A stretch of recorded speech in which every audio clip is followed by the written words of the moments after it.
Dear students, आज आपका Bihar board में फिजिक्स का एग्जाम हुआ। बहुत अच्छा रहा होगा, जैसा कि उम्मीद है। क्वेश्चन पेपर देखने के बाद आपको लगता है कि आप बहुत अच्छा किए होंगे। तो आज हम डिस्कस करते हैं अभी क्वेश्चन नंबर 1 से लेकर के 70 तक। तो पहला क्वेश्चन में हम लोग आते हैं। पहला क्वेश्चन में जो दिया हुआ है लॉजिक गेट का क्वेश्चन है। y की वैल्यू दी हुई है कितना, a डॉट बी। तो a डॉट बी के बारे में जानते हैं बुलियन अलजेब्रा में। a डॉट बी का मतलब अगर a की वैल्यू 1 और b की वैल्यू 1 होगा, a की वैल्यू 1 और b की वैल्यू 1 हो जाएगा, तो इसका मतलब हम ये समझेंगे कि प्रोडक्ट y की वैल्यू कितनी होगी, आउटपुट कितना होगा, 1 होगा। और जब 0 0 होगा 1 a एंड b, तो फिर कितना हो जाएगा, उसकी वैल्यू 0 हो जाएगी। ऐसा ट्रुथ टेबल हम देखते हैं किस में आता है। तो मेरे पास एंड गेट की ये संभावना नहीं, बल्कि एंड गेट से डिनोट करते हैं। तो y इज इक्वल टू, अगर हम लिखते हैं y is equal to a dot b, तो ये किसके लिए नोटेशन करते हैं, एंड गेट के लिए। तो इसका आंसर क्या लिखेंगे, एंड गेट। नेक्स्ट आते हैं यहाँ पे सेमीकंडक्टर के लिए फोरबिडन गैप। फोरबिडन गैप आप जानते हैं, valence band and conduction band, दोनों के बीच का जो एनर्जी गैप है उसको बोलते हैं फोरबिडन गैप। सेमीकंडक्टर में इसकी वैल्यू एनसीईआरटी के अकॉर्डिंग कितना हो जाना है, 1 के पास में। ठीक है, तो 1 के पास में, और ये जो वैल्यू है ये बहुत छोटा है, तो ये कंडक्टर जैसा बिहेव करेगा, और ये जो है इंसुलेटर जैसा बिहेव करेगा। तो इसमें आप ठीक करते हैं कौन सा, 1 इलेक्ट्रॉन वोल्ट के पास में सेमीकंडक्टर के फोरबिडन गैप होनी चाहिए। ठीक है, नेक्स्ट क्वेश्चन में आते हैं। नेक्स्ट क्वेश्चन में हमारे पास दिया हुआ है कि 27 डेसिमल नंबर को बाइनरी में कन्वर्ट करना है। तो इसके लिए आप मैथमेटिक्स लगाते हैं। किस तरह का मैथमेटिक्स लगाते हैं, 27 को आप इस तरह से चेंज करते हैं। देखिए तो 2 से डिवाइड करते हैं यहाँ पे, तो ये हो जाता है 13 करते हैं यहाँ पे, और फिर यहाँ पे दिखाते हैं कितना इसका, ये वैल्यू 1, यहाँ पे रिमाइंडर होगा 1, और ये हो जाएगा कितना, तो 6। फिर यहाँ पे लिखेंगे 2 से डिवाइड करेंगे ना, तो ये कितना हो जाएगा 3, इसके लिए कितना आएगा 0, ये हो जाएगा 0। और यहाँ पे आएंगे, यहाँ पर के लिए लिखेंगे कितना, देखिए तो ये हो जाएगा 0, और फिर इसके लिए लिखेंगे यहाँ पे 2 से डिवाइड करने पर रिमाइंडर 1, तो ये हो जाएगा 1 और ये 1। तो इसके लिए डेसिमल से बाइनरी कन्वर्जन कितना हो जाएगा, 110111। किसमें टिक करना है, तो ये वाला इसका आंसर सही है, डी इसका चॉइस टिक करेंगे। यहाँ पे आते हैं 4 नंबर पे। 4 नंबर पे full wave rectification. Full wave rectification के बारे में डायोड में आप पढ़ रखे हैं, half wave rectification, full wave rectification. तो फुल वेव रेक्टिफिकेशन में क्या होता है कि जो आउटपुट हमारे करंट होते हैं वह करंट की वैल्यू किस तरह से दिखाते हैं। ये आउटपुट करंट होता है, एसी अगर इनपुट करते हैं तो उनके लिए। तो यहाँ पे देखिए फ्रीक्वेंसी की वैल्यू क्या होती है, ट्वाइस हो जाती है। जो हमारा इनपुट करंट होता है, इनपुट करंट हम दिखाते हैं इस तरह से, और ये इनपुट है और ये आउटपुट है, तो इनके फ्रीक्वेंसी इससे क्या हो गया, ट्वाइस हो गया। तो यहाँ पे आप कौन सा टिक करते हैं, ट्वाइस में इसमें टिक लगाते हैं। अब आइए यहाँ पे क्वेश्चन नंबर जो 5 है, क्वेश्चन नंबर जो 5 है उसमें लिखा है device which work of both modulation and demodulation. Modulation demodulation जैसे आप पढ़े होंगे, फ्रीक्वेंसी एम्पलीट्यूड मॉड्यूलेशन वगैरह, और फिर डीमॉड्यूलेशन। डीमॉड्यूलेशन कहते हैं कैसा, तो जब कैरियर वेव होता है और जो सिग्नल वेव होता है, ये दोनों को हम क्या करते हैं, मॉड्यूलेट करते हैं और उसको फिर डीमॉड्यूलेट करते हैं। ये काम, दोनों ही काम एक साथ करने वाला डिवाइस का नाम रखते हैं मॉडेम। तो ये कम्युनिकेशन नेटवर्क का क्वेश्चन था जिसमें आप मॉडेम के बारे में डिस्कस करते हैं। क्वेश्चन नंबर 5 में आते हैं। क्वेश्चन नंबर जो 5 के बाद 6 में आते हैं। 6 में ये डिस्टेंस कम्युनिकेशन सैटेलाइट, क्या है, satellite from the earth surface. देखिए तो डिस्टेंस कम्युनिकेशन सैटेलाइट्स, ये हो गया जियो स्टेशनरी सैटेलाइट। कौन सा सैटेलाइट, जियो स्टेशनरी सैटेलाइट। जियो स्टेशनरी सैटेलाइट को समझना है, कम्युनिकेशन नेटवर्क का क्वेश्चन है, लेकिन इसके सॉल्यूशन बिलोंग करते हैं किससे, ग्रेविटेशन नाम के चैप्टर से। आप जानते हैं कि time period of a satellite, time period of a satellite की वैल्यू होती है 2 pi under root GM by, ये इसको इस तरह लिख देते हैं, ये हो जाता R, capital R, radius of earth H divided by कितना, GM। ये हो जाता है टाइम, एक चक्कर लगाने का समय। तो ये हो गया 24 आवर्स, और इसमें वैल्यू सोल्व करके आर H की वैल्यू निकालते हैं। H की वैल्यू निकालते हैं तो ये करीब करीब निकलता है कितना, 6 आवर निकलता है, 6 आवर। जिसमें हम जी की वैल्यू कितना लेते हैं, कैपिटल जी, ये एम धरती का मास और ये हो गया रेडियस स्क्वायर। इसको यहाँ पे रख करके सोल्व करते हैं तो एच की वैल्यू निकलती है इतना। तो ये आपको याद भी होना चाहिए ग्रेविटेशन की पढ़ाई से कि जो कम्युनिकेशन सैटेलाइट है, जियोस्टेशनरी सैटेलाइट है, उनकी सैटेलाइट की कम्युनिकेशन 24 आवर्स होती है और उनके ऑर्बिट सर्कुलर होते हैं। उनकी जो हाइट होती है, सरफेस से हाइट होती है कितनी, तो करीब 6 आर। तो यहाँ पे क्वेश्चन में पूछा कि बताओ कि ये हाइट कितनी होनी चाहिए, तो सरफेस से कितनी हाइट होनी चाहिए, तो ये हाइट हो जाएगा निकलने पर, सोल्व करने पर 36,000 किलोमीटर। ठीक है, नेक्स्ट आते हैं एटोनेशन इज मेजर्ड इन, इसकी यूनिट क्या है, तो साउंड में, जो साउंड है उसमें पढ़ते हैं, जो एम्पलीट्यूड को इंटेंसिटी के साथ रिलेट करते हैं, उसमें ये टर्म हम देखे हैं आता है। और ये डेसिबल जो साउंड का इंटेंसिटी का लाउडनेस है, उसके लिए हम लोग यहाँ पे यूनिट सेलिब्रेट करते हैं, तो डेसिबल इसका आंसर है।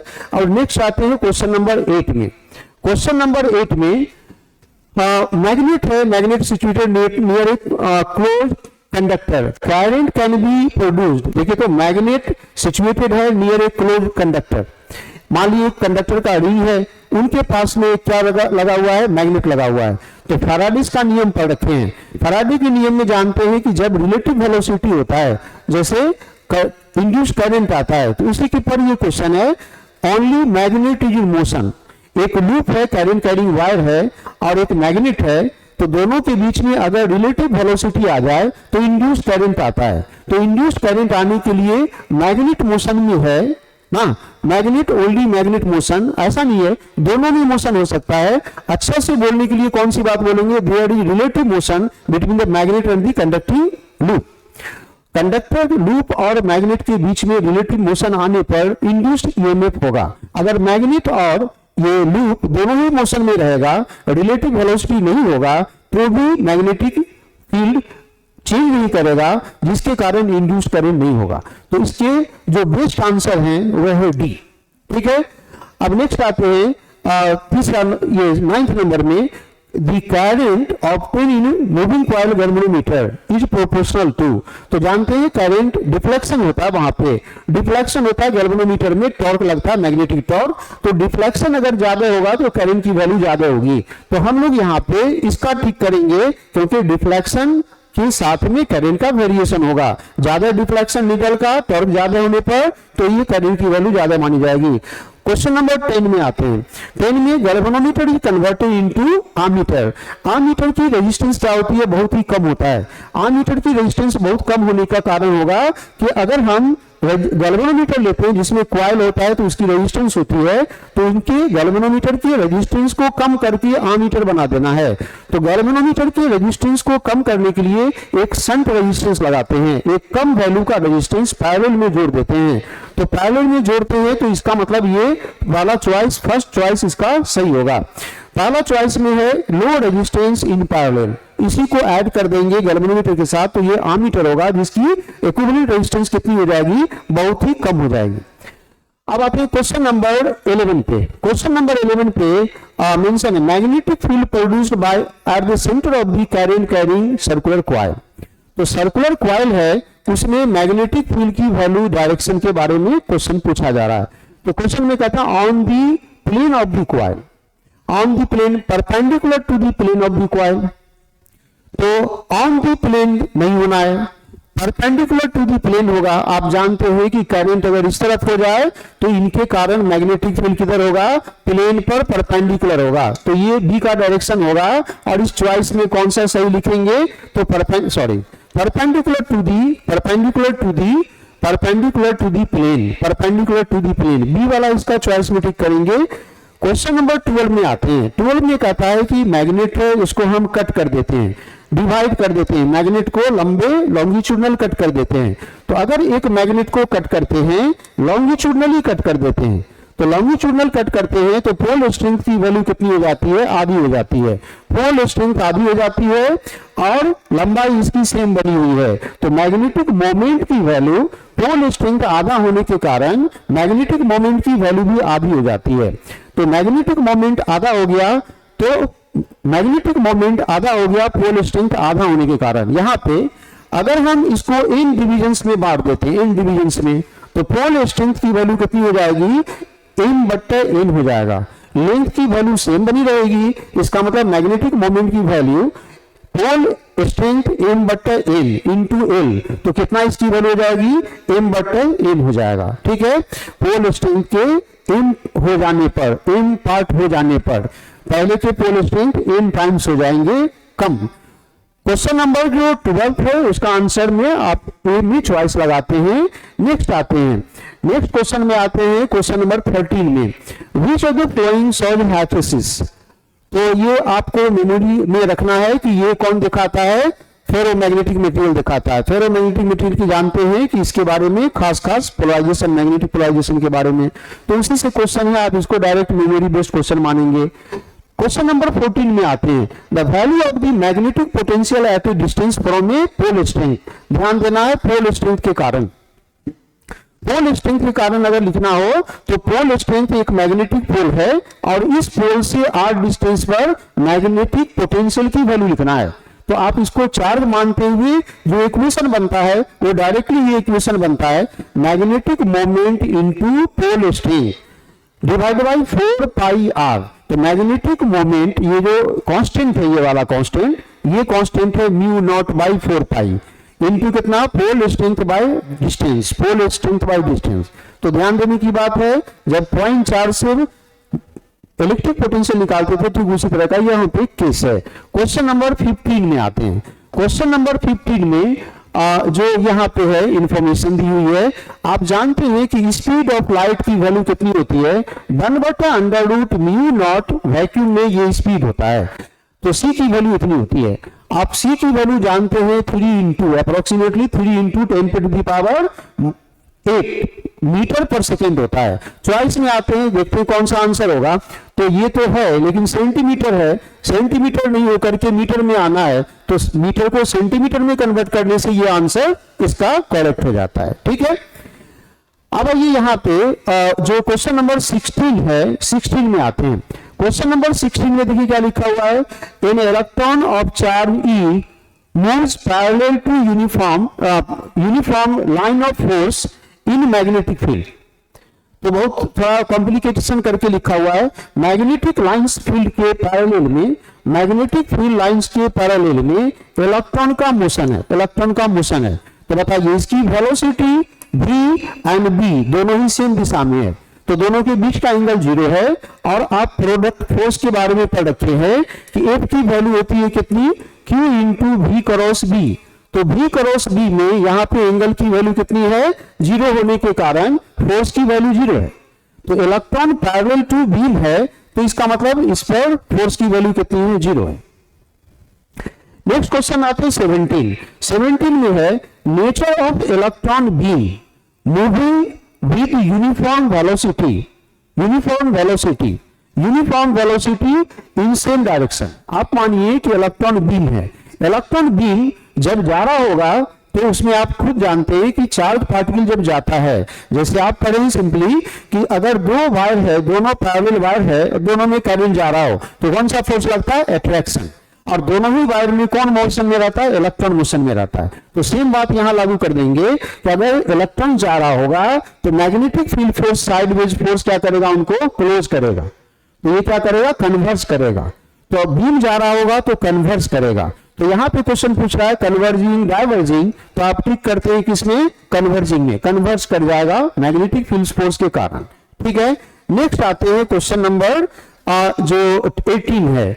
18 में बहुत सिंपल सी बात है कि मैग्नेटिक मोमेंट दिया हुआ है, टॉर्क के बारे में पूछा जा रहा है। तो आप इस तरह के नोटेशन ऑलरेडी पढ़ रखे हैं, मैग्नेटिक मोमेंट का वेक्टर प्रोडक्ट किसके साथ, मैग्नेटिक फील्ड इंडक्शन के साथ।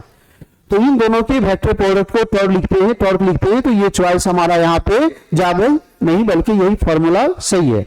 नेक्स्ट आते हैं, क्वेश्चन में लिखा हुआ है SI unit of self inductance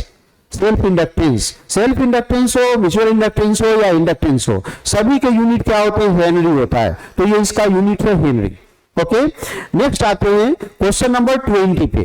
question number 20 पे oscillating in metallic sphere in magnetic field is oscillatory motion is, its oscillatory motion is। देखिए तो क्या होगा, एक पेंडुलम बनाते हैं जिसमें एक बॉब मेटल का लगा देते हैं और वह किस में ओसिलेट कर रहा है, मैग्नेटिक फील्ड में ओसिलेट कर रहा है। तो आप जानते हैं मैग्नेटिक फील्ड में ओसिलेट करेगा तो डैम्पिंग होगा, जैसे ये मोशन में होगा एडी करंट प्रोड्यूस होगा, हीट प्रोड्यूस होगा, इसकी एम्पलीट्यूड जो एनर्जी जो है वो डिक्रीज करेगा, तो डैम्पिंग मोशन होगा। एनसीईआरटी देखेंगे उसमें ये एग्जांपल के तौर पे थ्योरी में मेंशन है। आप इसको ठीक करने वाले हैं कि इसमें कौन सा होगा, तो डैम्पिंग होगा, एनर्जी लॉस करेगा, एम्पलीट्यूड घटेगा तो डैम्पिंग मोशन होगा। नेक्स्ट आते हैं इसमें क्वेश्चन नंबर 21 में, working principle of dynamo is based. तो बिल्कुल नॉर्मल सी बात है, इलेक्ट्रोमैग्नेटिक इंडक्शन। क्या होता है, इलेक्ट्रोमैग्नेटिक इंडक्शन। इलेक्ट्रोमैग्नेटिक इंडक्शन यहाँ पे क्या प्रोड्यूस करता है, करंट कहें या फिर इंड्यूस्ड करंट कहें या इंड्यूस्ड ईएमएफ कहें, तो यहाँ पे इलेक्ट्रोमैग्नेटिक इंडक्शन इसका सही आंसर है। नेक्स्ट आते हैं 22 में image form by compound microscope. Compound microscope में दो लेंस होते हैं और दो लेंस में दोनों ही कन्वर्जिंग लेंस लगाते हैं, दोनों के फोकल लेंथ और दोनों के अपर्चर बड़ा छोटा, और उससे दो इमेज बनते हैं, एक आई पीस से बनता है और एक ऑब्जेक्टिव से बनता है। तो ऑब्जेक्टिव जो इमेज बनाता है और फिर इमेज उसका ऑब्जेक्ट की तरह काम करके फाइनल इमेज बनाता है। वो फाइनल इमेज कैसा होता है, वर्चुअल होता है और इन्वर्टेड होता है। तो आप इसको याद भी रखते हैं, डायग्राम बना के देखते हैं तो ये एकदम क्लियर सी बात होती है कि इसका आंसर। अब आते हैं क्वेश्चन नंबर 23 पर, image of any object formed at retina of human आई। आंख पे, रेटिना पे जो इमेज बनता है वह किस तरह का बनता है, तो आप इसके बारे में पढ़ रखें कि ये कैसा बनता है, उल्टा बनता है, इन्वर्टेड, वर्चुअल बनता है या रियल बनता है। तो देखिए यहाँ पे जो मनुष्य है उनके रेटिना पे जो ये बनना है, इमेज बनना है, तो आप जानते हैं कि आंख में क्या है, एक लेंस लगा हुआ है, उसके बाद फिर रेटिना है, तो ये लेंस इमेज बनाता है। रेटिना पे जब कट करता है, रेटिना के सामने में, तो इमेज बनता है, तो रियल रेज आके कट करता है।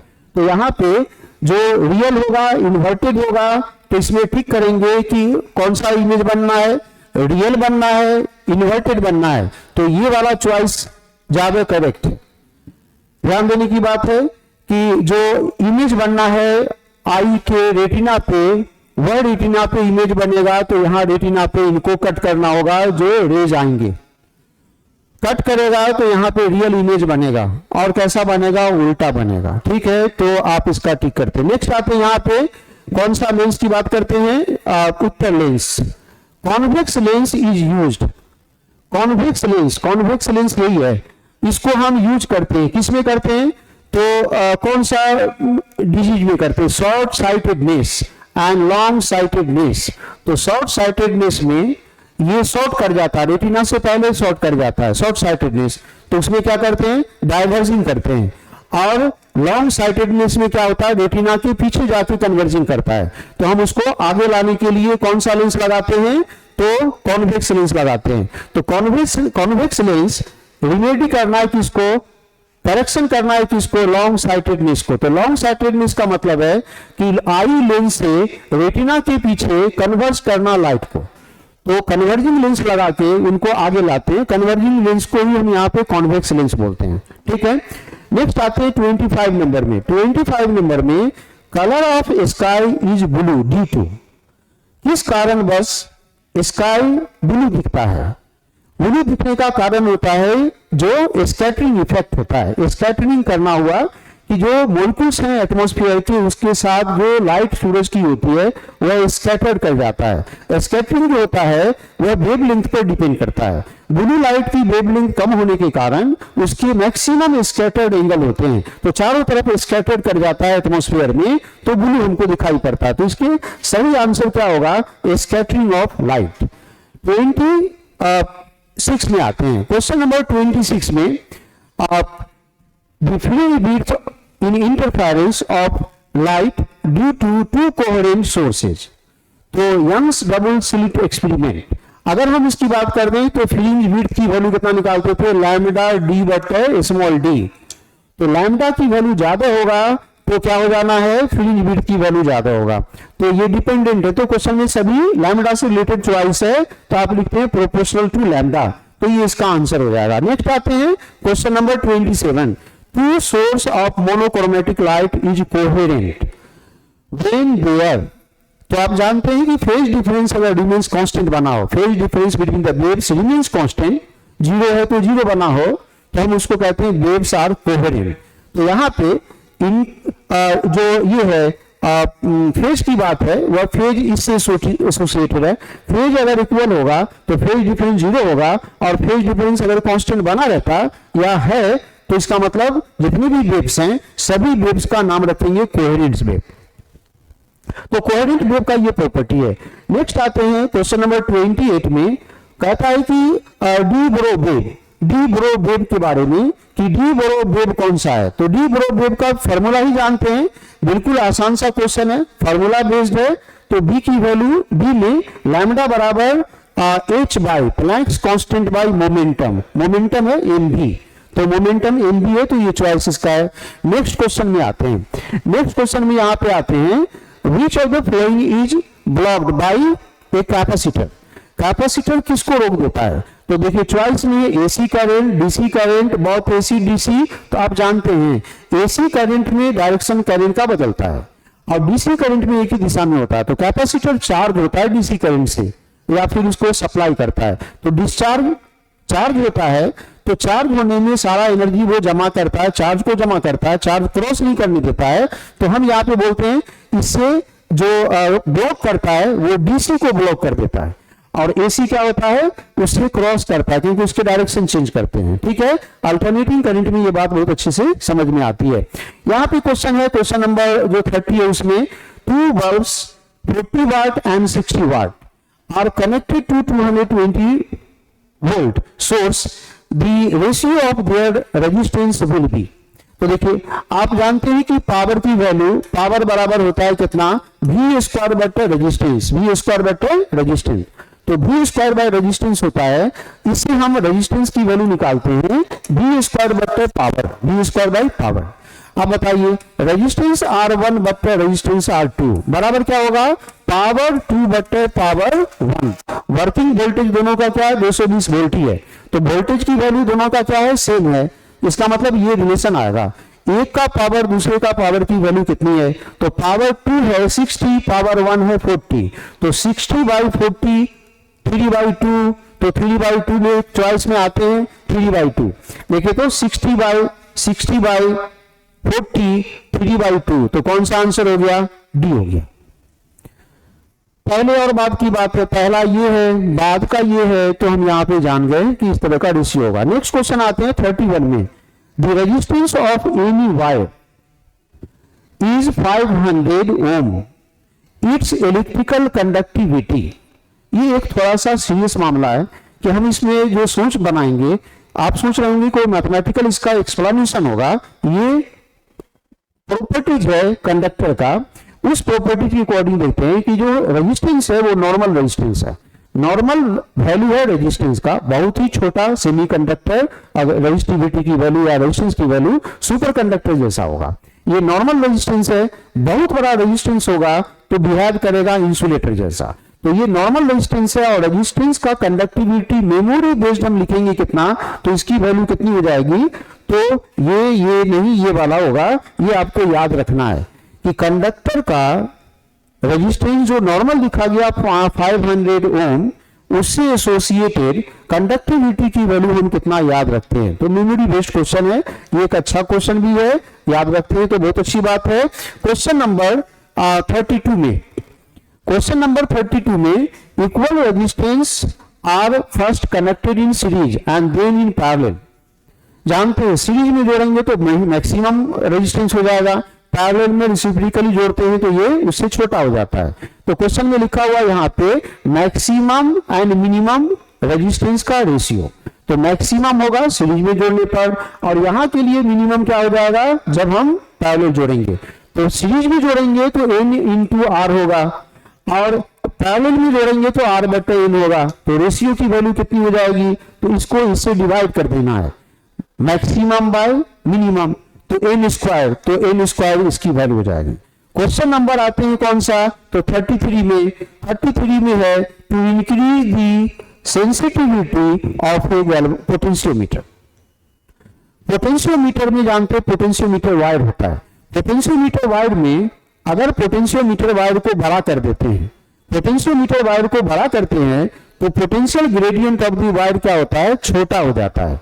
तो इसका मतलब सेंसिटिविटी बढ़ जाता है। क्यों? क्योंकि जॉकी को अगर इधर से उधर ढेर दूर तक अगर डिस्प्लेस करते हैं तो थोड़ा सा पोटेंशियल चेंज तब करता है जब पोटेंशियोमीटर वायर का पोटेंशियल ग्रेडियंट की वैल्यू कम होता है। इसका मतलब पोटेंशियोमीटर की जो सेंसिटिविटी है वो पोटेंशियल ग्रेडियंट पर डिपेंड करता है। तो potential difference divided by length, तो लेंथ अगर बड़ा हो वायर का तो लेंथ बड़ा होने पर सेंसिटिविटी की वैल्यू ज्यादा होगी। तो यहाँ पे क्रॉस सेक्शन एरिया ये सबसे ज्यादा बेस्ट आंसर कौन सा हो जाएगा, डी वाला, कि length of the its wire will have to be increased. ठीक है। क्वेश्चन नंबर 34 में किरचॉफ्स का second law of electricity is related. Kirchhoff's के दो लॉ आपको पढ़ना होता है 12th में। एक होता है किरचॉफ्स का फर्स्ट लॉ, दूसरा होता है सेकंड लॉ। किरचॉफ्स के फर्स्ट लॉ को बोलते हैं किरचॉफ्स का करंट लॉ, दूसरा होता है किरचॉफ्स का वोल्टेज लॉ। तो किरचॉफ्स का voltage law conservation of energy base पर है। एक सोर्स सर्किट में है, वह क्या करता है, एनर्जी को सप्लाई करता है, बाकी सब उनके क्या होते हैं, हीट प्रोड्यूस करता है या वर्क करता है। तो ये एनर्जी बेसिस पर दिया हुआ है क्लोज लूप के लिए। तो यहाँ पे जो क्वेश्चन है कि किस बेसिस पर ये रिलेटेड है, किस थ्योरी पर, तो कंजर्वेशन ऑफ एनर्जी पर। किस पे रिलेटेड है, कंजर्वेशन ऑफ एनर्जी पर। आप इसको हटाएंगे, ये चॉइस नहीं है, ये वाला चॉइस है। नेक्स्ट आते हैं क्वेश्चन नंबर 35 पे। क्वेश्चन नंबर 35 में which of the following is not a unit of magnetic field. Magnetic field का ऐसा यूनिट जानते हैं टेस्ला होता है, नहीं, निकोलस टेस्ला के नाम पर। तो टेस्ला तो ऑलरेडी है ही। अब आते हैं यहाँ पर वेबर मीटर स्क्वायर। तो वेबर मीटर पर स्क्वायर में हम जान रखे हैं कि वेबर यूनिट है किसका, मैग्नेटिक फ्लक्स का।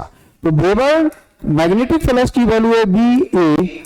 तो अब ये है एरिया मीटर स्क्वायर और ये है वेबर, तो बी का यूनिट होगा वेबर मीटर स्क्वायर। तो ये भी अभी सही है, ये भी बी चॉइस भी सही है, मतलब बी का यूनिट ये भी है, ये भी टेस्ला है। तीसरा में आते हैं, तीसरा में न्यूटन पर एम्पियर पर मीटर। तो न्यूटन पर एम्पियर मीटर, अब देखिए तो न्यूटन आ गया तो फोर्स से रिलेटेड हो गया। तो हम पढ़ रखे हैं कि मैग्नेटिक फील्ड में किसी कॉइल वायर पे जो फोर्स लगता है उसकी वैल्यू इतनी होती है, फोर्स की वैल्यू इतनी होती है। तो फोर्स का यूनिट न्यूटन है और ये है करंट और ये है मीटर लेंथ है, तो इसकी वैल्यू यूनिट कितनी हो जाएगी, न्यूटन पर मीटर पर एम्पियर। तो इसका मतलब ये हो गया कि अगर हम बी का यूनिट देखते हैं तो ये भी सही है, सी भी सही है। अब डी में आते हैं, डी में है न्यूटन पर एम्पियर स्क्वायर। ये किसी को रिप्रेजेंट नहीं कर रहा है, मतलब टेस्ला को रिप्रेजेंट नहीं कर रहा है, तो ये इसका चॉइस होगा। क्वेश्चन में पूछा है कि बताओ कौन सा इसका यूनिट नहीं है, तो नहीं वाला ये है, इसमें टिक करना है। ठीक है। 36 नंबर का unit of linear charge density. Linear charge density का मतलब है charge by length.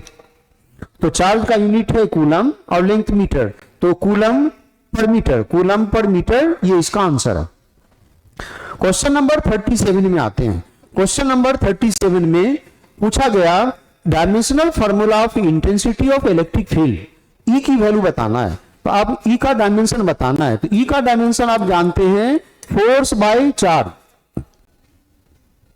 Force by charge, force का डायमेंशन निकालना हो तो फोर्स का डायमेंशन mlt-2 और चार्ज का डायमेंशन ये हो गया इतना ना। तो करंट एंड टाइम सोल्व करते हैं तो किससे बिलोंग करेगा, ये mlt पे पावर -3, mlt पे पावर -3, ए नीचे से ऊपर गया, तो इसके चॉइस को बी में टिक करें। ये हो जाएगा करंट इंटेंसिटी, इलेक्ट्रिकल इंटेंसिटी का डायमेंशन। नेक्स्ट आते हैं क्वेश्चन नंबर 38 पर number of electron present in 8 coulomb negative charge. Charge है यहाँ पे, तो आप हम जानते हैं कि जो नंबर होगा इलेक्ट्रॉन इन दी चार्ज, तो चार्ज बटे इलेक्ट्रॉनिक चार्ज की वैल्यू। चार्ज की वैल्यू कितनी दी हुई है, 8 कूलम, बहुत बड़ा चार्ज है 8 कूलम। और फिर एक इलेक्ट्रॉन का चार्ज कितना है 1.6 इंटू 10⁻⁻19 कूलम। सोल्व कर देते हैं इसको। सोल्व करने पे कितना इसकी वैल्यू होती है, तो ये हो जाएगा ऊपर में 10 बट्टे नीचे में आएगा कितना 2, तो 5, तो कितना बन जाएगा 5, और 19 के ऊपर जाने पर माइनस प्लस में बदलेगा, तो ये इसका आंसर हो जाएगा। ठीक है। 39 नंबर में 2 equal and opposite charge of 5 coulomb are kept mutually at a distance of 5 centimetre. तो इसकी यूनिट है सेंटीमीटर में और इसका यूनिट है कूलम में। Electric dipole moment of the system, तो सिंपली दो चार्ज है, दो चार्ज के वैल्यू के बारे में देखिए। अपोजिट चार्ज है दो, 5 कूलम का चार्ज है, तो what is the dipole moment. Dipole moment की वैल्यू आप जानते हैं, चार्ज इंटू दोनों ही चार्ज के बीच की दूरी। चार्ज जो वैल्यू है एब्सोल्यूट वैल्यू, उसकी वैल्यू 5 कूलम और दोनों के बीच की दूरी 5 सेंटीमीटर। तो 5 सेंटीमीटर को मीटर में कन्वर्ट कर देंगे तो ये हो जाएगा 0.05। सोल्व कर देंगे तो वैल्यू कितनी निकलेगी इसकी, तो मीटर 25 ये वाला वैल्यू हो जाएगा। मतलब इसकी आंसर कितना लिखेंगे, P बराबर चार्ज इंटू बीच का डिस्टेंस। सिंपली बिल्कुल आसान सी बात है, इसको सोल्व कर लेने से आंसर मिल जाता है। 39 के बाद 40 नंबर का क्वेश्चन। 40 में आते हैं, on moving from surface of a charge किया हुआ metallic sphere to the centre of the sphere, the electric field. तो देखिए यहां पे क्या है, मेटालिक है, चार्ज मेटालिक स्फीयर है। मेटालिक स्फीयर का मतलब कंडक्टर का बना है, तो कंडक्टर के स्फीयर के अंदर में इलेक्ट्रिक फील्ड की वैल्यू कितनी होती है, 0 होती है ना। इसका मतलब हो गया कि सरफेस पर तो फील्ड होगा, सरफेस के अंदर कहीं पे जाएंगे फील्ड 0 हो जाएगा। तो इसमें कौन सा अच्छा चॉइस होगा, पहला चॉइस कहता है कि अंदर जाने पे डिक्रीज करेगा, है ही नहीं तो डिक्रीज क्या करेगा, इंक्रीज करेगा, बिल्कुल नहीं, रिमेन सेम, बिल्कुल गलत बात। तो ये 0 एट ऑल पॉइंट, तो 0 एट ऑल पॉइंट, तो बहुत अच्छी बात है, एकदम नॉर्मल सी क्वेश्चन है। आप कंडक्टर की प्रॉपर्टीज को इलेक्ट्रोस्टैटिक्स में पढ़ते हैं। 41 नंबर में in electrons in electric dipoles are situated in a close surface the total electric flux की वैल्यू कितनी है। तो आप टोटल इलेक्ट्रिक फ्लक्स निकालते हैं, एक डायपोल अगर हो प्लस एंड माइनस तो डायपोल की प्रॉपर्टी पे आते हैं, दोनों ही, एक प्लस क्यू है दूसरा माइनस क्यू है, तो टोटल चार्ज की वैल्यू अंदर में कितना हो गया 0। टोटल चार्ज 0 है तो गॉस थ्योरम लगाते हैं कि क्लोज सरफेस के अंदर में टोटल चार्ज जो अलजेब्रिक सम होता है उन पे डिपेंड करता है टोटल इलेक्ट्रिक फ्लक्स। तो टोटल चार्ज 0 है तो टोटल इलेक्ट्रिक फ्लक्स की वैल्यू 0 है। तो यहाँ पे चॉइस में कौन सा टिक लगाएंगे, ये हो जाएगा डी का मतलब है 0। ये नहीं लिखना है, ये नहीं होना है, ये नहीं होना है, ये वाला चॉइस होना है। अगला क्वेश्चन में आते हैं 42 के। 42 नंबर में देखिए क्या कहता है। 42 नंबर में on broad side on position the electric potential due to electric dipole, तो कौन सा पोजीशन है, डायपोल ये है, इस डायपोल से यहां पर की बात हो रही है, यहां पे बात हो रही है। तो यहां पर आप लिखेंगे तो दोनों के कारण क्या हो जाएगा, कैंसिल हो जाएगा। देखिए यहां पे ये है प्लस और ये है माइनस, दोनों के कारण यहां पर पोटेंशियल की वैल्यू 0 हो जाएगी। पोटेंशियल यहां पे 0 हो जाएगा तो यहां पे फिर पोटेंशियल एग्जिस्ट करेगा, रहेगा, यहां पे पोटेंशियल की वैल्यू 0 होगी, एक के वजह से पॉजिटिव दूसरे की वजह से नेगेटिव, इक्विडिस्टेंस है, ये 0 हो जाएगा। तो इसके भी आंसर बिल्कुल नॉर्मल सा है। क्वेश्चन नंबर 43 पर इसका आंसर आप 0 करेंगे। क्वेश्चन नंबर 43 पर इलेक्ट्रिक पोटेंशियल की वैल्यू निकालना था। Question number 43, what is produced by induction coil.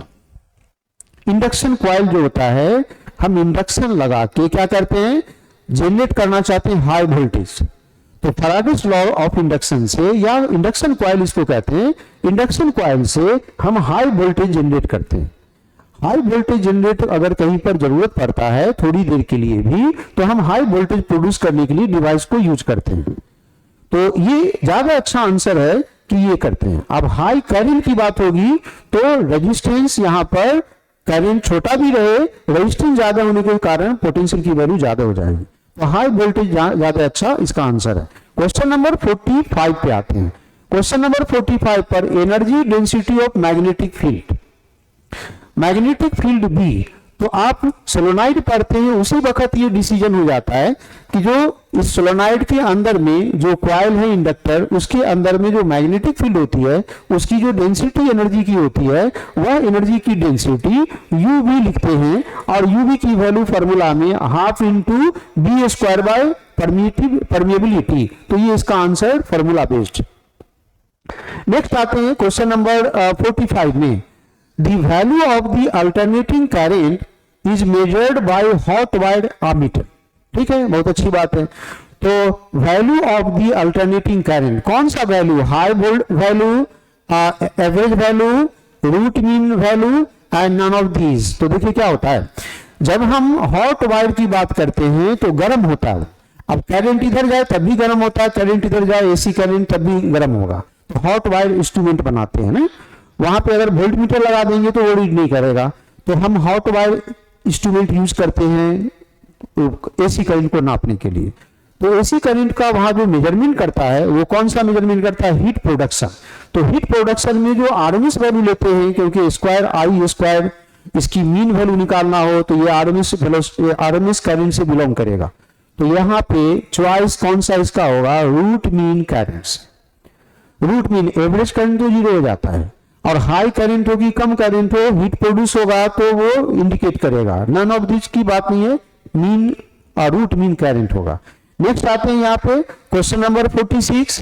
If magnetic field B is perpendicular to the surface area, surface area पे परपेंडिकुलर है मैग्नेटिक फील्ड। इसका मतलब ये हो गया मैग्नेटिक फील्ड परपेंडिकुलर है सरफेस एरिया पर, magnetic field is perpendicular to the surface area. अब देखिए तो सरफेस एरिया ये है और मैग्नेटिक फील्ड किस पर किधर है? तो ये है मैग्नेटिक सरफेस एरिया, और इस पर मैग्नेटिक फील्ड क्या है? परपेंडिकुलर है, तो मैग्नेटिक फील्ड इधर है। आप जानते हैं कि मैग्नेटिक फ्लक्स की वैल्यू कितना लिखते हैं? ये हो जाता है बी का स्केलर प्रोडक्ट डीएस के साथ में, स्केलर प्रोडक्ट है तो 90 डिग्री दोनों के बीच का एंगल है, तो 90 डिग्री होने पर cos 90 की वैल्यू 0 होगा, तो फ्लक्स की वैल्यू कितनी हो जाएगी? 0 हो जाएगा। तो इसका चॉइस 46 नंबर। अब 46 के बाद 47 में आते हैं। 47 में यूनिट ऑफ रिएक्टेंस, रिएक्टेंस हो या फिर इंपीडेंस हो या रेजिस्टेंस हो, सभी के यूनिट ओम रेजिस्टेंस जैसा है। तो ये तो बिल्कुल नॉर्मल सी बात है कि रिएक्टेंस, इंपीडेंस एंड रेजिस्टेंस सभी के यूनिट ओम में लिखते हैं। नेक्स्ट आते हैं mean value of alternating current in full cycle. Mean value, not RMS current, mean value. तो आप जानते हैं आरएमएस करंट, जो रूट मीन जो करंट है एवरेज, ये करंट की वैल्यू, तो ये करंट पॉजिटिव एवरेज देगा, ये निगेटिव देगा। तो एक जो साइकिल होगा, एक टाइम पीरियड होगा, उसमें एवरेज करंट की वैल्यू निकालेंगे तो 0 निकलेगा, तो एवरेज करंट की वैल्यू ये 0 हो जाएगा। नेक्स्ट आते हैं क्वेश्चन नंबर 49 पे। क्वेश्चन नंबर 49 पे एकदम मेमोरी बेस्ड है। जब पावर फैक्टर की बात करते हैं अल्टरनेटिंग करंट में, उसमें जो पावर डेवलप होता है एलसीआर सीरीज सर्किट में, वहां पर पावर फैक्टर की वैल्यू कितनी आती है? cos five, IRMS, VRMS and cos five. तो ये आपको याद भी है और ये डायरेक्ट क्वेश्चन भी है, इसका आंसर cos फाइव है। क्वेश्चन नंबर कौन सा? तो 50 में आते हैं। क्वेश्चन नंबर 50 में, क्वेश्चन नंबर 50 में in AC circuit power is lost in only. तो देखिए ओनली की मतलब यहां पे ये है कि किसमें पावर जनरेट होता है, का मतलब हीट प्रोडक्शन होता है। तो कैपेसिटर जो होता है pure inductive, pure capacitive, pure resistive. तो रेजिस्टेंस वाले सर्किट में तो हीट प्रोड्यूस होता है। अब जानते हैं इधर से उधर किसी भी तरफ क्रॉस करे तो रेजिस्टेंस में हीट प्रोड्यूस होगा। इंडक्टर होता है एनर्जी को जमा करता है। अब इंडक्टर में कॉइल है, रेजिस्टेंस है, तो रेजिस्टेंस में हीट प्रोड्यूस होगा। लेकिन अगर हम प्योर इंडक्शन की बात करें, प्योर इंडक्टिव सर्किट, तो रेजिस्टेंस लेस मानेंगे, तो रेजिस्टेंस लेस मानेंगे तो हीट प्रोडक्शन नहीं होगा। तो इसमें हीट प्रोडक्शन नहीं होगा, कैपेसिटर में नहीं होगा, तो किसमें होगा? इसमें। तो कहता है AC circuit power is lost, heat production किसमें होना है, रेजिस्टेंस में होना है। अब इनमें लिखना चाहिए प्योर इंडक्टिव, प्योर कैपेसिटिव, नहीं लिखे तब भी आपको ये बात माननी होगी। नेक्स्ट आते हैं क्वेश्चन नंबर जो 51 है, इसमें N alternating electric current is represented by the formula. तो इक्वेशन ऑफ एसी करंट दिया हुआ है, एसी करंट दिया हुआ है, तो आप जानते हैं कि एसी करंट में करंट की पीक वैल्यू, साइन या कॉस फंक्शन, और ये 2 पाई फ्रीक्वेंसी, 2 पाई फ्रीक्वेंसी। तो 2 पाई फ्रीक्वेंसी में 2 पाई इंटू 50, तो फ्रीक्वेंसी की वैल्यू कितना लिखेंगे, 50 हर्ट्ज। इसमें करंट फ्रीक्वेंसी कितनी है इसकी, इतनी हर्ट्ज है, हर्ट्ज में इसका यूनिट है, तो 50 हर्ट्ज का ये करंट है। नेक्स्ट आते हैं क्वेश्चन नंबर 52 में। क्वेश्चन नंबर 52 में current used in electroplating is, electroplating पढ़े हैं आप ना, कोई सरफेस है उस पर हम क्या करते हैं, इलेक्ट्रोप्लेटिंग करते हैं, नहीं नेम वगैरह लिखना हो, बहुत सारी चीजें हैं, फोटो इलेक्ट्रिक पुराने जमाना में होता था, तो ये सारी चीजें किस पर बेस्ड होते हैं। एसी करंट अगर देंगे तो वो डायरेक्शन चेंज करेगा, डीसी करंट हम सप्लाई करके क्या करते हैं, इलेक्ट्रोप्लेटिंग करते हैं। एसी करंट से अगर बहुत ही छोटा समय में अगर एक ही दिशा में खाली करंट पास करे तब की बात की जा सकती है, लेकिन अगर पूछा जाए कि डिस्टिंग्विश किया जाए किसकी से, तो आप ज्यादा अच्छा होगा बहुत में टिक नहीं लगाएंगे, क्योंकि इतना छोटा समय की बात नहीं करके हम डीसी करंट इसमें आंसर लगाएंगे। ध्यान देने की बात है, बहुत नहीं लगाएंगे, एसी नहीं लगाएंगे, ये डीसी नॉर्मल इलेक्ट्रोप्लेटिंग की बात हो रही है, तो हम इसमें डीसी की बात करेंगे कि डीसी करंट से हम इलेक्ट्रोप्लेटिंग की बात एप्लीकेशन करेंगे। Large virtual image is obtain, large virtual image of an object is formed by, तो आप कॉन्वेक्स, कॉनकेव, लेंस, लेंस भी है, मिरर ही है, एक कॉनकेव मिरर है, कॉनकेव लेंस है, तो देखिए तो मिरर है 3 यहाँ पे और एक लेंस है, कॉनकेव लेंस है। तो कॉनकेव लेंस और इसमें कॉनकेव लेंस में हम जानते हैं कि अगर फोकस और ये कर्वेचर रेडियस इनके बीच में हो, कर्वेचर पर हो, फोकस पे हो, फोकस पे अगर रख देने से कितना बनेगा इमेज, इन्फिनिटी पे बनेगा। कितना बड़ा बनेगा, बहुत बड़ा बनेगा। तो लार्ज वर्चुअल इमेज बनाना अगर हो तो आप यहाँ पे लिखते हैं कौन सा मिरर हम यूज कर लेंगे, तो कॉनकेव मिरर यूज करेंगे, ठीक है। नेक्स्ट आते हैं क्वेश्चन नंबर 54 पर, power of 2 lens kept in contact, ठीक है, एनसीईआरटी में ही सोल्व किया हुआ है। कॉन्टैक्ट में अगर 2 लेंस को रखते हैं तो उनकी पावर के बारे में बात करनी हो, तो 2 लेंस अगर कॉन्टैक्ट में रखते हैं तो पावर की वैल्यू होती है कितना, 1/f इक्विवेलेंट बराबर हो जाता है 1/f1 प्लस 1/f2। इसी से लिखते हैं पावर इक्विवेलेंट बराबर पावर 1 प्लस पावर 2। तो कौन सा चॉइस लिख देंगे, डी वाला चॉइस इसका करेंगे। नेक्स्ट आता है नेक्स्ट क्वेश्चन में 55 में, the wave length of which colour is minimum. बिल्कुल सीधी सी बात है कि जो विजिबल लाइट है वही स्पेक्ट्रम दिया हुआ है, तो रेड का वेव लेंथ ज्यादा है, फ्रीक्वेंसी कम है। वायोलेट है तो ये क्या है, फ्रीक्वेंसी इसकी सबसे ज्यादा है, वेव लेंथ सबसे कम है, तो आप इसमें टिक करते हैं कि ये वाला इसका आंसर है, बैगनी ना, बैगनी बोलते हैं वायोलेट, ठीक है। ओके, क्वेश्चन नंबर कौन सा, 55 के बाद 56, क्वेश्चन नंबर 56 में आते हैं। Which cause the formation of rainbow, rainbow colour जो हो जाता है, नहीं कई कलर में देखते हैं एक रेनबो बन जाता है, तो आप क्लास 10 से पढ़ रखे हैं ये रेनबो के बारे में। तो यहाँ पे क्या होता है, डिस्पर्सन, लाइट का टूट जाना, किससे, वाटर मॉलिक्यूल जो एटमॉस्फेयर में होते हैं उनसे लाइट, सूरज की रोशनी विखंडन हो जाता है, डिस्पर्स कर जाता है, तो dispersion is the cause, dispersion is the cause. Next question है मेरा 57, an electron is accelerated to 5 volt potential difference, the energy gained by the electron will be. तो एनर्जी की वैल्यू कितनी होगी इलेक्ट्रॉन के पास में, तो आप 1 इलेक्ट्रॉन वोल्ट का डेफिनेशन जानते हैं कि 1 इलेक्ट्रॉन को 1 वोल्ट से पोटेंशियल डिफरेंस से, 1 पोटेंशियल डिफरेंस से, 1 वोल्ट पोटेंशियल डिफरेंस से इलेक्ट्रॉन को एक्सीलरेट करते हैं, जितनी एनर्जी उनके पास आती है काइनेटिक, उस एनर्जी को बोलते हैं 1 इलेक्ट्रॉन वोल्ट। तो यहां कितनी से एक्सीलरेट किया गया, 5 वोल्ट से, तो 5 इलेक्ट्रॉन वोल्ट इनके पास एनर्जी आ जाती है। 5 इलेक्ट्रॉन वोल्ट, 1 वोल्ट से 1 इलेक्ट्रॉन वोल्ट, 5 वोल्ट से 5 इलेक्ट्रॉन वोल्ट, 10 अगर रहता तो 10 इलेक्ट्रॉन वोल्ट। तो अब आते हैं क्वेश्चन नंबर 58 पर। क्वेश्चन नंबर 58 पे आते हैं, बिल्कुल फार्मूला बेस्ड है कि ई की वैल्यू कितना होगा। तो आप पढ़ रखे हैं इलेक्ट्रिक फील्ड पोटेंशियल में रिलेशन है, negative gradient of potential is equal to electric field. एक वेक्टर है और एक स्केलर है। तो यहां देखिए तो कौन सा है, ग्रेडियंट यही है, potential by R, potential by R. तो ये है ग्रेडियंट, तो इसका ये वाला चॉइस सही है। नेक्स्ट आते हैं क्वेश्चन नंबर जो 59 है, उसमें कहता है electrostatic energy of a system made by two electric dipoles kept at a distance R is proportional. तो बताइए पोटेंशियल एनर्जी की वैल्यू हम पढ़ रखे हैं minus P and E, minus P and E दोनों का स्केलर प्रोडक्ट लगा सकते हैं।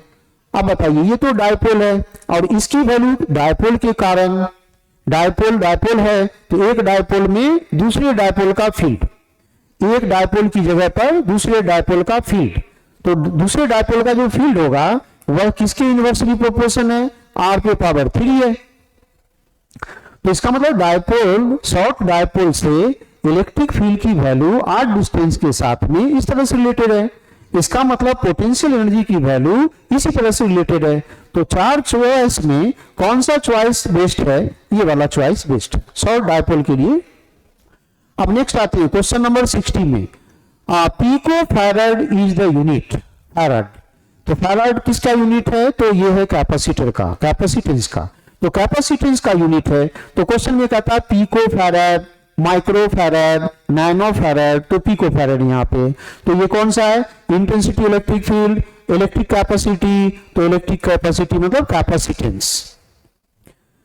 नेक्स्ट आते हैं क्वेश्चन नंबर 61 पे।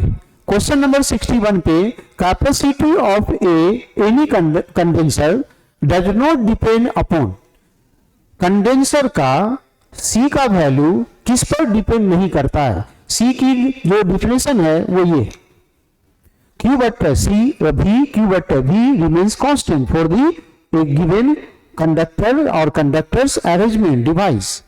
तो इसका मतलब ये डिपेंड किस पे नहीं करता है, Q वेक्टर V के रेशियो पे डिपेंड करता है, ना Q पे करता है ना V पे करता है। तो यहां पे आते हैं, लिखा हुआ क्या है, shape of the plate, size of the plate, charge on the plate, distance between the plates. तो आप देखिए एक पैरेलल प्लेट कैपेसिटर का डेफिनेशन जानते हैं, epsilon not a by D, epsilon not a by D. तो कैपेसिटेंस की value depend करता है किस पर, एरिया ऑफ प्लेट पर, जो फेसिंग एरिया होगा उस पर, दोनों प्लेट के बीच की दूरी पर। तो क्वेश्चन में लिखा हुआ है shape of the plate, shape या एरिया पर। फिर यहां लिखा है size of the plate, means area जो प्लेट का है। तीसरा लिखा है charge on the plate, charge पे नहीं तब पोटेंशियल पे भी डिपेंड करेगा।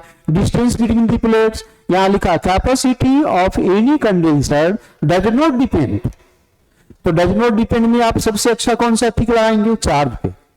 चार्ज अगर कुछ रखते हैं तो पोटेंशियल भी चेंज करता है, दोनों का रेशियो रिमेन्स कांस्टेंट। तो चार्ज चेंज होगा तो भी चेंज होगा, दोनों का रेशियो कांस्टेंट होगा तो चार्ज पे डिपेंड नहीं करेगा, भी पे डिपेंड नहीं करेगा, इस पर डिपेंड करेगा ज्योमेट्री पर, प्लेट के बीच की दूरी पर। तो इसमें टिक करेंगे ये वाले में।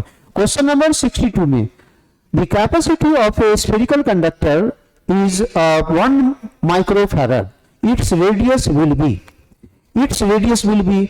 तो आप जानते हैं आइसोलेटेड स्फेरिकल कैपेसिटर, उसकी कैपेसिटेंस की वैल्यू होती है 4 पाई एप्सिलॉन नॉट आर। इसकी वैल्यू कितनी दी हुई है, ये वैल्यू दिया हुआ है 1 माइक्रोफैराड। 1 माइक्रोफैराड का मतलब 10 टू द पावर -6 फैराड। तो आर की वैल्यू निकालना है, तो इसकी वैल्यू कितनी होती है, 1/4 पाई एप्सिलॉन नॉट की वैल्यू होती है 9 into 10 to the power 9 into कितना हो गया आर इज इक्वल टू कितना हो गया 10 टू द पावर -6। आर की वैल्यू ऐसा यूनिट में देखते हैं कितना आ गया, सोल्व करते हैं तो ये 9 हो गया, ऊपर जाने पर ये 3 पावर लेके जाएगा, मीटर में आएगा, किलोमीटर कर देंगे। तो बताइए कितनी वैल्यू इसकी हो जाएगी, आर को सोल्व करने पर ये बनेगा 9000 मीटर, मीन्स 9 किलोमीटर। तो आंसर कौन सा टिक करेंगे इसमें, 9 kilometre. Question number 63, question number 63 में dielectric constant of a metal, dielectric constant के की वैल्यू जो हम लोग डेफिनेशन देते हैं, electric field E not without dielectric material in free space divided by electric field when material medium is produced present. So this electric field for a conductor inside the material, conducting material is 0, then the value of the electric constant is infinity. तो इसमें ये हम mathematically definition देते हैं 46 number का। Question number 46, question number 46 में photo cell is based on, photo cell photo electric effect नहीं, photo electric effect, light गई और इलेक्ट्रॉन इजेक्ट हो गया, वहीं पर हम फोटो सेल की बात करते हैं। फोटो सेल यहाँ पे केमिकल इफेक्ट से नहीं, फोटो इलेक्ट्रिक इफेक्ट से ये वर्क करता है, photo electric effect.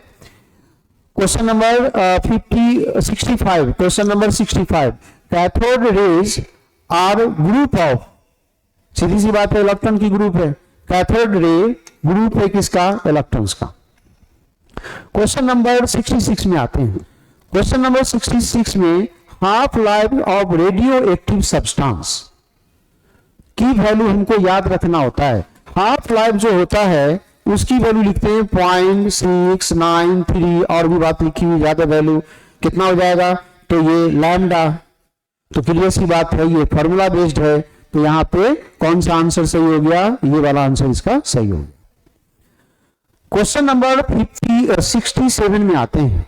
Question number 67 में देखिए क्या कहता है, क्वेश्चन नंबर 67 में unit of decay constant, unit of decay constant, what is decay, तो रेट ऑफ डीके डिसइंटीग्रेशन जो होता है उसके lambda into minus lambda into N, N क्या है, number of undecayed nuclei, number of undecayed nuclei, number of decayed per second, तो N per second, N N cancel हो गया, हटा देंगे, नंबर है ये, तो लैम्डा जो कांस्टेंट है, radio active disintegration constant, decay constant lambda, तो लैम्डा का यूनिट क्या हो जाएगा, पर सेकेंड, क्या हो जाएगा, पर सेकेंड।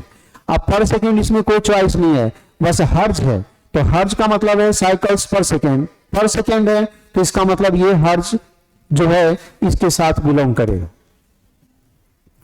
इसकी यूनिट होगी पर सेकेंड, पर सेकेंड होगा तो हर्ज उसी से एसोसिएटेड। नेक्स्ट आते हैं question number 68, number of neutrons in an atom means nucleus में कितना है, नंबर ऑफ न्यूट्रॉन्स, तो बिल्कुल बात क्लियर है, मास नंबर दिया, एटॉमिक नंबर दिया, जितना एटॉमिक नंबर है वह नंबर ऑफ प्रोटॉन है, तो न्यूक्लियस के अंदर में 230 कितना है टोटल मास नंबर है, और उसमें 90 प्रोटॉन्स हैं, तो बच गए कितना, बच गए बाकी सब न्यूट्रॉन, तो ये न्यूट्रॉन की वैल्यू कितनी हो जाएगी 140, 140 में टिक लगा देना है, ठीक है।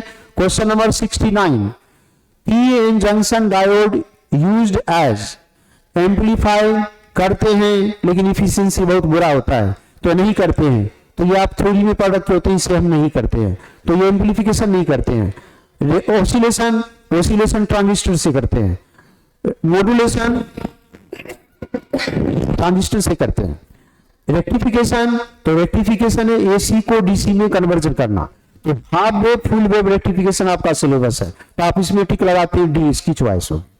क्वेश्चन नंबर 70 में instrument used to increase input voltage या करंट इज कॉल्ड, वोल्टेज देते हैं, जैसे यहां पर इसमें करंट छोटा सा प्रोड्यूस होता है फैराडेस लॉ से, माइक है, करंट बहुत छोटा सा प्रोड्यूस होता है, इसमें तार लगा के क्या करते हैं, इस करंट को या इस वोल्टेज को एम्पलीफाई करते हैं, तो एम्पलीफाई करना होता है, कौन करता है ये, एम्पलीफाई ट्रांजिस्टर करता है, नहीं ट्रांजिस्टर से ये काम कराते हैं, उसको क्या बोलते हैं, एम्पलीफायर बोलते हैं, ठीक है, जोर का आवाज निकलती है तो इसका मतलब एम्पलीफाई हो जाता है, एम्पलीफाई करने वाला ट्रांजिस्टर होता है। क्वेश्चन पूछा इंस्ट्रूमेंट का नाम बताइए जो इनपुट वोल्टेज को इंक्रीज कर देता हो, करंट या वोल्टेज को इंक्रीज कर देता हो, तो वह एम्पलीफायर होता है, एम्पलीफायर होता है। एम्पलीफायर ऑसिलेटर नहीं, डायोड नहीं करेगा, रेक्टिफायर तो डायोड ही है, तो ये बेस्ट चॉइस है। तो इतने क्वेश्चन में आपको आधे क्वेश्चन का आंसर करना था, तो जब भी आप क्वेश्चन करते होंगे कभी भी डाउट लगे, मान लीजिए किसी क्वेश्चन में हमी को कुछ लग रहा होगा अंदेशा, हम उसको छोड़ के आगे बढ़ेंगे, तो ये क्वेश्चन पेपर बहुत ही नॉर्मल, बहुत ही मतलब अच्छा भी कहेंगे, पूरे सिलेबस से बटा हुआ होगा और ये एक अच्छा सा टेस्ट पेपर है। इतनी अगर इंफॉर्मेशन स्टूडेंट अच्छे तरीके से पढ़ रखे हैं तो बेस्ट ऑफ लक कि आगे भी आपका नीट वगैरह में आईटी में बहुत अच्छे कुछ होने वाले हैं। तो चलिए बेस्ट ऑफ लक सभी के लिए।